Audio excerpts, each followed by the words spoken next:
Hello বন্ধুরা, বিশ্বকাপ জেতার আনন্দে আজ আমাদের বাড়িতে মটন এসেছে, তাই আজকে আমি মটন কারি করে তোমাদেরকে দেখাচ্ছি। কেমন লাগে বলবে। বিশ্বকাপ জেতার আনন্দে ঘরে মটন আসলো, তাই আমি মটনটা রান্না করেই ফেললাম। দেখো, এই যে 500 গ্রাম মটন, এর মধ্যে আমি নুন দিলাম, ম্যারিনেট করে নিচ্ছি মটনটা। হলুদ দিলাম, ধনে গুঁড়ো 1 চামচ, জিরার গুঁড়ো 1 চামচ, লঙ্কার গুঁড়ো 1 চামচ, 1.5 চামচের মতন দিলাম। আর দিয়ে দিচ্ছি একটু সরষের তেল,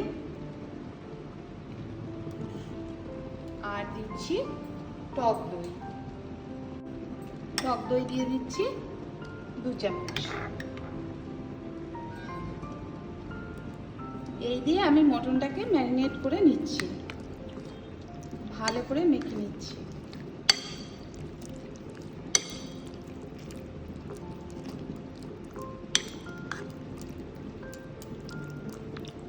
কালকে বিশ্বকাপ জিতেছে, তাই সবাই বললো আজকে মটন খেতে হবে আনন্দে, তাই ভাবলাম মটনটা রান্না করেই ফেলি। মটনটা ম্যারিনেট করা হয়ে গেছে, দেখো। এটা এবারে চাপা দিয়ে রেখে দিচ্ছি 8 ঘন্টা। দেখো, মটন রান্না করতে আমি 3টে বড় সাইজের পেঁয়াজ কুচিয়ে নিয়েছি, 2টো তেজপাতা, 1টা টমেটো কুচিয়ে নিয়েছি, 4-5টা কাঁচা লঙ্কা চিড়ে নিয়েছি, আর 15 কোয়া মতন রসুন, 2 চামচ আদা বাটা, 1 চামচ কাঁচা লঙ্কা বাটা, আর গোটা গরম মশলা নিয়েছি আমি, এলাচ, দারচিনি, লবঙ্গ। এই দিয়ে আমি করে দেখাচ্ছি। গ্যাস জ্বালিয়ে কড়াটা গরম করে নিয়েছি। এবারে এতে পরিমাণ মতন সরষের তেল দিচ্ছি, একটু বেশি করে দেবো, মটনটা তো। ব্যাস, এই তেলেই আমি করে নেব। তেলটা একটু গরম হোক, তেলটা গরম হলে তারপরে আবার দেখাচ্ছি। তেলটা গরম হয়ে গেছে, এবার এই তেলের মধ্যে আমি সামান্য একটু চিনি দিচ্ছি। চিনি দেওয়ার কারণ হচ্ছে রংটা সুন্দর হবে, সেই কারণে চিনিটা দিলাম। এবারে এতে আমি 2টো তেজপাতা দিয়ে দিচ্ছি। এটা একটু নাড়িয়ে, চিনিটা একটু গলে গেছে, এবারে আমি এই গোটা গরম মশলাগুলো দিয়ে দিচ্ছি।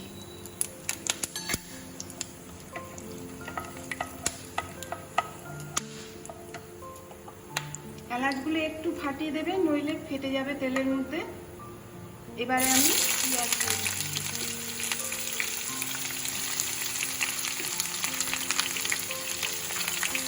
পেঁয়াজটাকে একটু ভাজা ভাজা করে নিতে হবে। পেঁয়াজটা ভাজা ভাজা হয়ে গেছে, 2-3 মিনিট ধরে আমি পেঁয়াজটাকে ভাজলাম। এবারে এর মধ্যে আমি দিয়ে দিচ্ছি যে রসুনটা দেখালাম, সেটা আমি বেটে নিয়েছি, রসুন দিয়ে দিলাম। 2 চামচ আদা বাটা, নুন দিয়ে দিলাম। তোমরা তোমাদের পরিমাণ মতো নুনটা দেবে, আমি আমার আন্দাজ মতো নুনটা দিয়েছি। হলুদ দিয়ে দিলাম 2 চামচ হলুদ। আর তখন আমি লঙ্কার গুঁড়ো দিয়ে ম্যারিনেট করেছি, তাই আর আমি লঙ্কার গুঁড়ো দেবো না, আমি কাশ্মীরি লাল লঙ্কার গুঁড়ো দিচ্ছি। 2 চামচের মতন দিলাম।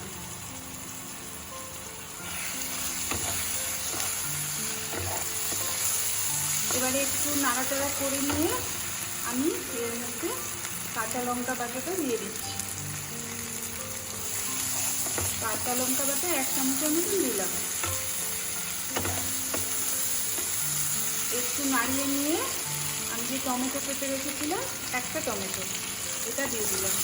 বেশি টমেটো দিইনি, আমি টক দই দিয়ে ম্যারিনেট করেছি, সেই জন্য।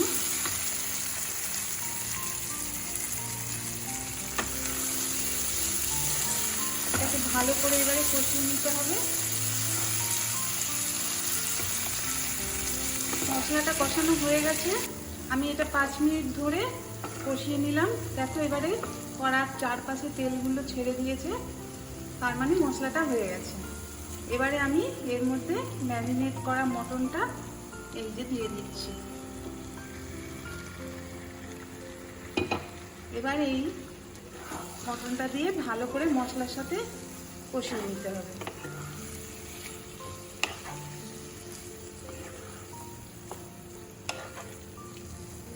সুন্দর করে কষিয়ে নিতে হবে, একটু সময় দিয়ে আস্তে আস্তে কষাতে হবে, একটু সময় লাগবে। 5 মিনিট ধরে আমি মটনটাকে এভাবে নাড়িয়ে কষিয়ে নিয়েছি। এবারে এর মধ্যে আমি একটু মিট মশলা দিচ্ছি, এটা না দিলেও হবে, আমার কাছে আছে তাই দিয়ে দিলাম, তোমাদের কাছে না থাকলে না দিলেও চলবে, আর থাকলে একটু দিয়ে দেবে। এবারে আরও 5 মিনিট আমি এটাকে কষিয়ে নেব। গ্যাসটা মাঝারি করে রেখেছি, এভাবেই কষাবো। দেখো কষানো হয়ে গেছে, আরও 7 মিনিট ধরে আমি এটাকে কষিয়ে নিয়েছি। এবারে এটার মধ্যে আমি হালকা গরম জল দিয়ে দেবো, কেননা মটনটা সেদ্ধ হতে হবে। হালকা গরম জল দিয়ে দিচ্ছি।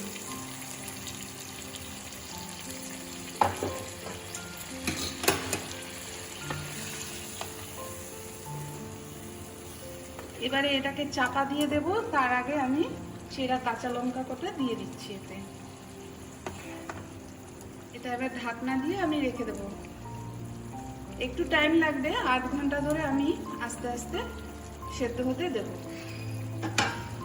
দেখো 45 মিনিট পর আমি গ্যাসটা ঢাকনাটা খুলে দিলাম, দেখছি এবারে হয়েছে কিনা।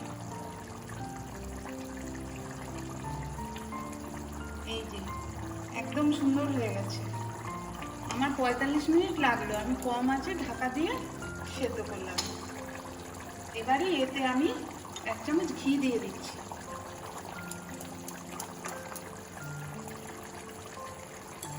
ব্যাস একদম সুন্দর হয়ে গেছে, রেডি আমার মটন কারি।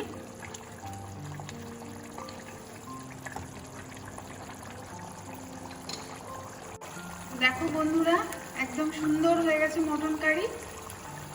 এবার খেয়ে নিলেই হবে। তোমরা এইভাবে বাড়িতে রান্না করে দেখবে।